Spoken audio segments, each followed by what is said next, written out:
启示录第10章，我看见另外一个大溃烂的天使对天落来，伊用云做衫穿，头壳顶有孔，伊的面亲像日头，脚亲像火条，伊的手有摕一根已经铁开的细光册，伊正脚踏海，倒脚踏地，伊大声喊，亲像狮在吼。伊7个雷就出声音，7个雷出声了后，我拄要写，听见对天有声讲：7个雷所讲的，你就封起来，唔通记录。后来我所看见脚踏海甲地迄个天使，也正手举天，举迄个活到永永远远的上帝，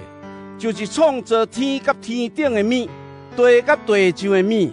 海甲海面的物个，就抓讲，袂阁延迟啦。不过第7个天使得要分喇叭，喇叭的声弹的日，